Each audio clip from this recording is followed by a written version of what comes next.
Trying to decide which of Halo Combat Evolved's 10 levels is its best is no easy feat. Given that almost every single mission is memorable in its own way, fans could conceivably choose any of them and not be wrong. Some might pick Halo, the game's second level, and the one which really demonstrated the scope of the game following the more narrow Pillar of Autumn which preceded it. Others might choose 343 Guilty Spark for its superb horror atmosphere, or the Maw for its breathtaking final sequence as players race through the wreck of the Pillar of Autumn in a desperate bid to escape the doomed ring. If someone asked me to choose, I'd have to think long and hard about it too, and I might even struggle to come to a decision. One that definitely would be in the running is Halo's fourth mission, the Silent Cartographer. It's difficult to say whether it's the game's standout level, but in terms of the impact it had on me the first time I played it, there's few more memorable. Today, I want to take a look at the Silent Cartographer and examine in more detail why it's not only one of the most impactful levels in Halo, but one of the most brilliantly designed as well. If you enjoy the video, do consider subscribing to the channel, and now, let's kick things off at the very beginning of the Silent Cartographer. The level opens with a pair of pelicans approaching an isolated island, with the now iconic Halo theme playing in the background.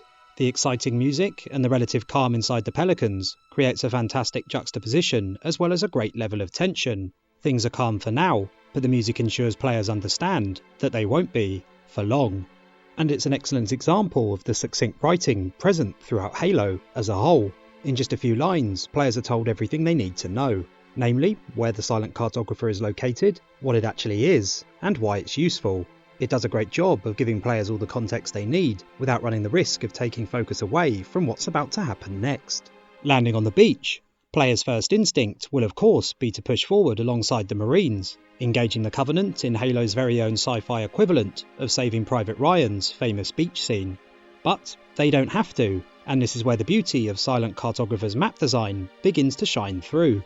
You can push forward as the game expects you to, but equally, there's nothing stopping you from turning round and heading in the complete opposite direction. So much of Halo's gunplay is about giving players options and leaving it to them to make the right decision. So it's brilliant that here, the level design itself encourages that too. If you do turn around and head the other way, you'll eventually come across a Warthog and supplies, as well as a group of Covenant guarding the way to the security room. You can continue in this direction and break what I'd consider to be the intended order of progression through the level, but we'll touch on that more a little later.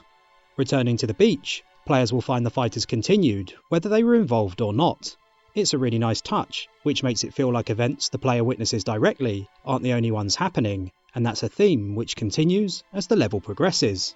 I've heard some people say that the assault rifle encourages players to get up close and personal immediately upon landing on the beach, and this is true. But it's also worth bearing in mind that the player is also equipped with the pistol should they want to engage the Covenant from long range. This is a prime example of what I mentioned earlier. The game will give players nudges in the right direction, but always gives them a choice of how to approach any given situation. The design of the beach area itself is excellently done too. It's wide and expansive to give players a sense of scale, but at the same time it also groups most of the Covenant and the cover they're using, primarily in the centre of the beach. By doing this, Bungie ensures that the set piece feels grand, while also funneling players directly down the middle of the area, helping keep combat intense despite the size of the arena it takes place in.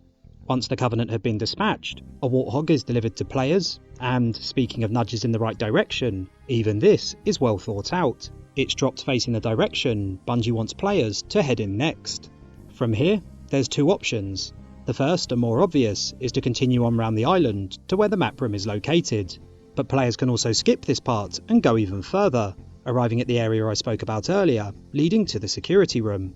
By doing this, players can break the intended sequence of events, unlocking the doors which lead to the map room, without ever witnessing the scene in which they're locked out to begin with. And this is something Bungie accounted for as well. The dialogue you receive when you reach the security room changes depending on what order you choose to tackle things in. This isn't the map room. Analyzing. This is a security override station for the main facility, located somewhere else on this island. Shut the system down so the Covenant won't be able to lock us out. Use the holo panel to shut down the security system. Again, this highlights just how considered every facet of Halo's core design is. Bungie wants the player to be able to make choices nearly every step of their way through the Silent Cartographer, as well as Halo as a whole. For now, we'll follow the route most will take, heading towards the map room itself. Even this is a thing of beauty. Players can use the path that takes them to it to travel the entire perimeter of the island if they feel the need to, which helps lend a real sandbox feel to the level. It's interesting to note that when Halo was being developed, the Silent Cartographer wasn't even intended to be a level, but rather used as a sandbox to try out different mechanics internally, and this looping path really helps that continue to shine through. There's nothing that jumps out as being particularly noteworthy in this next section, other than the Covenant dropship arriving ahead of players, which is a nice way of continuing the theme of making the level feel alive, like events are taking place which the player has no direct influence over. After being locked out of the depths of the facility, players are forced to head back to their Warthog to continue on round the island towards the security room. As they near the path that leads deeper into the island, it would have been hard for them not to notice the ramp directly ahead, just begging to be used, which I'm sure many would have done. But Bungie's throwing in a trick, and as players launch off the ramp, they end up landing right in the middle of a group of Covenant, the group who most likely killed the Marines, lying dead nearby. It's a great curveball to throw at players, but it also serves a secondary, less obvious function. Because the path players need to take isn't overly obvious, the ramp almost acts as a signpost to where they need to go. It drops them directly where they need to be. The next few encounters demonstrate how well Halo's moment-to-moment gameplay is paced. The first fight with the enemies below the ramp is a somewhat open affair, which leads to a more narrow firefight, before introducing an even more open area as player encounter the level's first pair of hunters. Design-wise, this arena makes a lot of sense. Players are able to see the hunters from a distance before engaging them, which works well for two reasons. It gives them time to prepare before engaging them, and also reminds them of the dangers of the hunters' plasma cannons at a distance where they can still be avoided relatively easily. There's also more dead Marines nearby, who carry the implication that even though players are at a distance, they're not that safe. Overshields are placed close to the hunters, which encourages players to close the gap between them, and those overshields also act as additional support should players struggle to take the hunters down.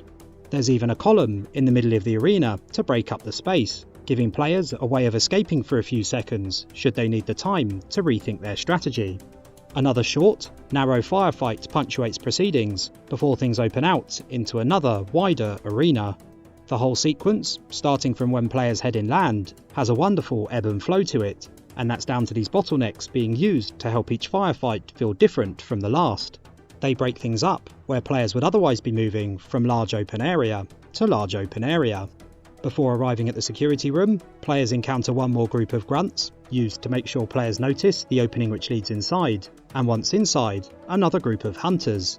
Much like the first encounter with them mere minutes ago, this is very cleverly designed and is again intended to mix up the pace of the level. Players were able to take on the previous pair in a much safer environment. They had all the space and cover they could possibly need. But now, Bungie offers up a much tougher challenge.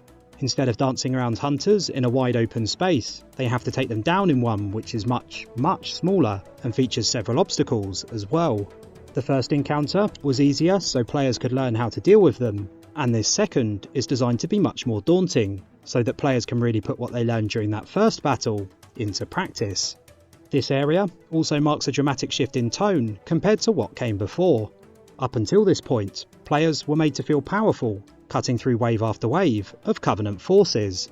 But now, a much bleaker soundtrack kicks in, which combines well with the interior as a whole. It's a much darker place than the colourful exterior locations they'd previously moved through. And once the security console has been used to unlock the doors leading to the map room, things become even more unsettling, with players shown that an elite with a sword is now somewhere in the level before fighting a group of equally threatening, invisible elites. As they exit the facility, there's another great example of the game doing its best to create a living, breathing world, as they hear about a pelican being down nearby, placed in the level in a spot where observant players have the opportunity to locate it immediately upon leaving the security facility. Cortana does inform players that it's on the beach, but those rushing through without properly exploring may not notice it when they leave. It's really nice that players are given the chance to save some time should they look around properly. Offering up a rocket launcher at the crash site itself is a nice design choice as well. After perhaps being made to feel less empowered by the security room setting, its enemies, and the cutscene which occurs after, the rocket launcher goes at least some way to making players feel more confident again. Once through the previously locked door, players can turn left to watch a brief cutscene, one which it is possible to miss. After hearing about the Silent Cartographer being somewhere under the island at the start of the mission, it's nice that this scene is thrown in to show players that what's below ground is just as expansive as what's on the surface. The somewhat dark, isolated tone continues here, with the game presenting plenty of opportunities to take out the Covenant stealthily.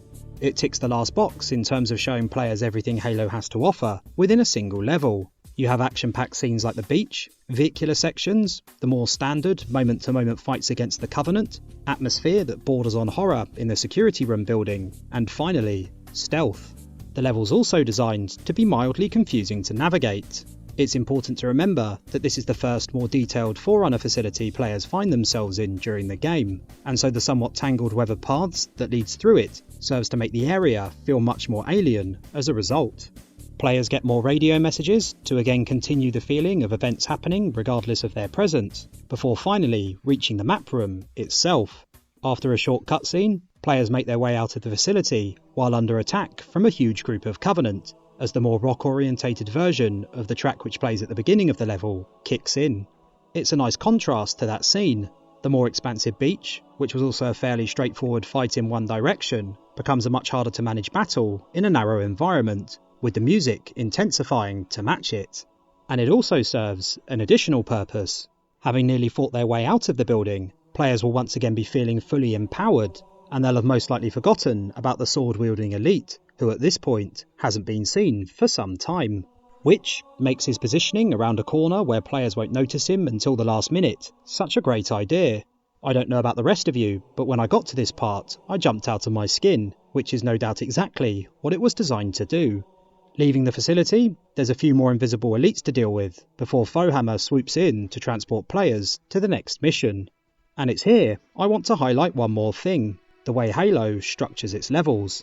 Truth and Reconciliation, the level before this one, was much more narrow and less varied, with the Silent Cartographer opening things up.